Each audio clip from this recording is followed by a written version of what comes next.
Welcome student in Arya chemistry target plus 1 class के लिए आज हम पढ़ने जा रहे हैं मोल concept.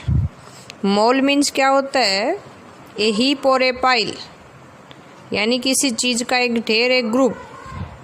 And mole word first given by Ostwald in 1896. It is a Latin words and mole is the SI unit which give a amount of substance. In chemistry or for a chemical, amount is measured in mole. So we can easily define. कैसे define कर सकते हैं? A mole is defined as a amount of substance that contain has many particles.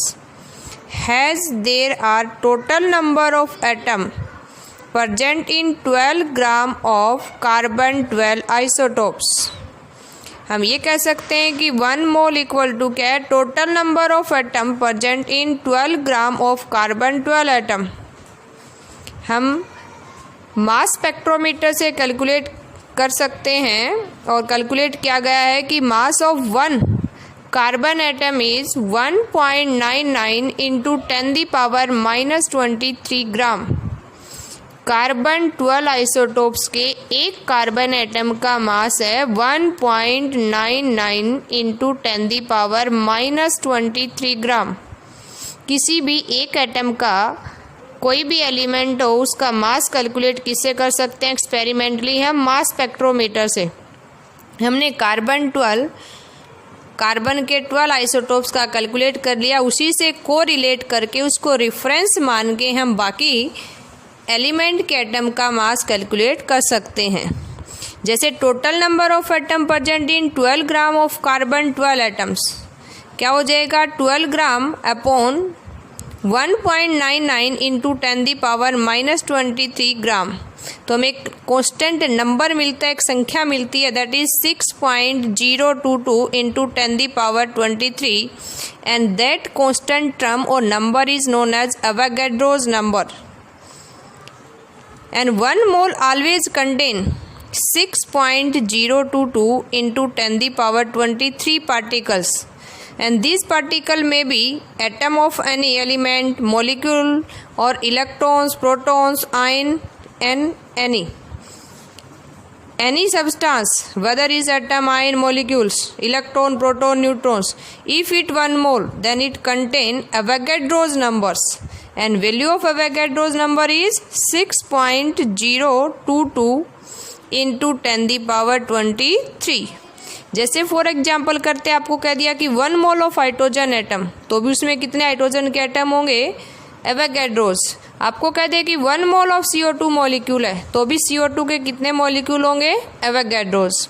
ऐसे कह दे कि 1 mole of potassium ion है, तो भी क्या कहेंगे? कितने आयन है उसमें? एवोगैड्रोस नंबर है। ऐसे कहे कि 1 मोल ऑफ इलेक्ट्रॉन्स है, चाहे वो इलेक्ट्रॉन किसी एटम में प्रेजेंट हो, किसी एलिमेंट के हो, तो भी उसमें इलेक्ट्रॉन की संख्या कितनी होगी? Avogadro's number.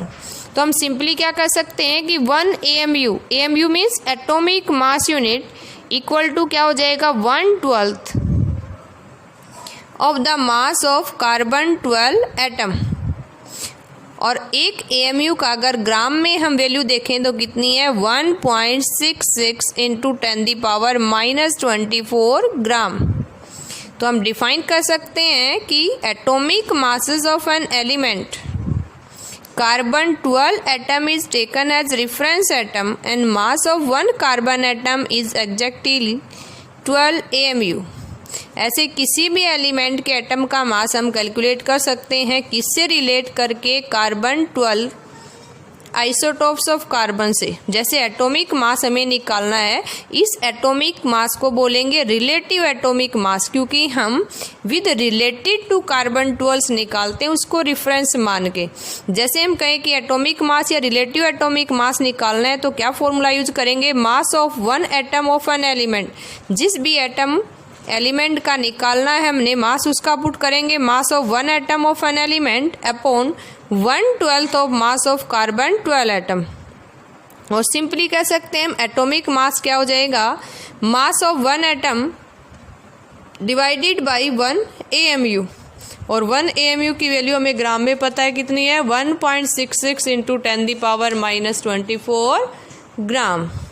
ओके, देखो नेक्स्ट हम बात करते हैं ग्राम एटॉमिक मास, यानी अगर 1 AMU कितने ग्राम के बराबर है, यानी 1 AMU is equal to 1/12 of carbon 12 atoms mass, यानी कार्बन के एक एटम का मास कितना है 1.99 10⁻⁻23 ग्राम, और 12 आइसोटोप्स लिया है तो हमने 12 से डिवाइड कर दिया, तो 1 AMU का वैल्यू कितनी आ गई हमारे पास 1.66 10⁻⁻24 ग्राम। ये हम वैल्यू याद रखेंगे, यानी 1 AMU ये भी कह सकते हैं 1 एवोगैड्रोस नंबर, और इसकी वैल्यू कितनी है ग्राम में याद रखेंगे 1.66 इंटू 10⁻⁻24 ग्राम। ऐसे हम डिफाइन कैसे करें कि ग्राम एटॉमिक मास क्या होता है, it is the molar mass. हम क्या कह सकते हैं, it is the mass of 1 mole atom expressed in gram. जैसे कई बार कन्फ्यूजन हो सकता है, तो आपने ध्यान से देखना। देखो हम एग्जाम्पल लेते हैं, हमें कह दे कि 1 ऑक्सीजन एटम, तो उसका मास कितना लिखेंगे 16 AMU, और हमें कह दे कि 1 मोल ऑफ ऑक्सीजन एटम, तो क्या लिखेंगे 16 ग्राम, क्योंकि 1 मोल किसके बराबर है, Na के बराबर है। इसी तरह से कह दे कि 1 एल्यूमिनियम एटम है, तो कितना मास हो जाएगा 27 AMU, और अगर कह दे 1 मोल ऑफ एल्यूमिनियम एटम्स, तो क्या कहेंगे हमारे पास कितना मास है उसका 27 ग्राम। इसी तरह से हमें से निकालना है मोलिकुलर मास। कोई मोलिक्यूल दे दिया है, तो मोलिकुलर मास क्या होता है, it is the sum of masses of all the atoms present in 1 molecules. एक मॉलिक्यूल के अंदर कितने एटम है, हर एटम के मास का अगर सम अप कर दें तो क्या आ जाएगा वो मॉलिकुलर मास। अब मॉलिकुलर मास भी अगर कार्बन से रिफरेंस मान के रिलेट करके निकाल रहे हैं तो उसको क्या बोलेंगे, रिलेटिव मॉलिकुलर मास। तो रिलेटिव मॉलिकुलर मास क्या हो जाएगा, it is the number which indicates that a molecule is how many times heavier than 1/12 part mass of carbon 12 atom। जैसे फॉर एग्जांपल ले ले, आपको दे दिया CO2 कार्बन डाइऑक्साइड, हमें पता है कि कार्बन का एटॉमिक मास कितना है 12, ऑक्सीजन का कितना है 16, 2 ऑक्सीजन के एटम है तो क्या हो जाएगा 16 × 2, यानी हमारे पास कितना हो गया मास 12 + 32 यानी 44 AMU एटॉमिक मास यूनिट। और अगर इसी को हम ग्राम में एक्सप्लेन करें तो क्या हो जाएगा ग्राम मोलिकुलर मास। जैसे it is the mass of 1 mole molecules in gram. जैसे हम वाटर के 1 मॉलिक्यूल का मास लिखेंगे तो क्या लिखेंगे 18 AMU, और 1 मोल ऑफ वाटर मॉलिक्यूल लिखेंगे तो क्या हो जाएगा 18 gram. It is also known as molar mass because it is the mass of 1 mole of substance. तो ये कह सकते हैं कि 1 मोल ऑफ सल्फ्यूरिक एसिड किसके बराबर है 98 ग्राम पर मोल। ओके स्टूडेंट, देखो अगर हम इन सब को कोरिलेट करें तो कह सकते हैं कि 1 मोल एटम किसके बराबर है Avogadro's number of atom, gram atomic मास या 1 ग्राम एटम्स। ज़्यादातर हमें जब भी न्यूमेरिकल सोल्व करते हैं दे दिया जाता है कि मोल किसके बराबर है, सीधा ये ना कह के 1 मोल कह देते हैं, ग्राम एटम है, ग्राम मोलिक्यूल है, ग्राम आयंस है, ग्राम मोलिक्यूल है। तो उस ग्राम मोलिक्यूल या ग्राम एटम वो किसको रिप्रेजेंट कर रहा है मोल को। जैसे हमें दे दिया 5 gram atom of nitrogen, 5 gram atom of nitrogen, इसका मतलब 5 मोल ऑफ नाइट्रोजन एटम है। इसी तरह से आपसे कहे कि find the mass of following, हमें मास निकालना है, कुछ न्यूमेरिकल सोल्व करके देखते हैं। हमें कहे कि find mass of 2.5 mole of sulphur dioxide SO2, तो हमें पता है 2.5 मोल इंटू क्या करेंगे मास ऑफ 1 मॉलिक्यूल, और 1 मॉलिक्यूल का मास कितना है 32 सल्फर के लिए, ऑक्सीजन के लिए 16 और 2 एटम है तो मल्टीप्लाई बाय 2 यानी 2.5 × 64, और हमारे पास कितना आ जाएगा 160 ग्राम। इसी तरह से आपको कहे कि 0.2 ग्राम एटम ऑफ ऑक्सीजन निकालो। अब हमें दिया गया देखो atom gram atom of oxygen, gram atom of oxygen किसके बराबर है? मोल के। दैट मीन्स हमें क्या दिया गया है? 0.2 मोल्स ऑफ ऑक्सीजन। सिंपली निकाल लेंगे कि हमें पता है कि एक मोल का मास कितना है? 16 ग्राम, और 0.2 का कितना हो जाएगा? 0.2 इंटू 16 कितना आ गया? 3.2 ग्राम। ऐसे ही हम और सोल्व करेंगे।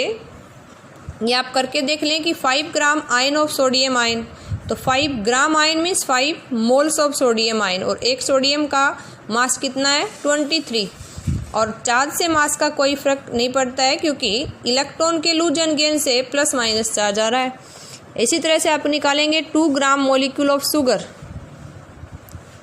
2 ग्राम molecule means 2 moles of sugar. एक मोल्स का आपको पता है 342, तो 2 मोल्स का आप निकालें कितना आ जाएगा? 684 ग्राम।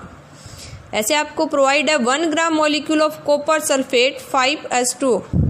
1 gram molecule means 1 mole of hydrated copper sulphate, and you easily calculate.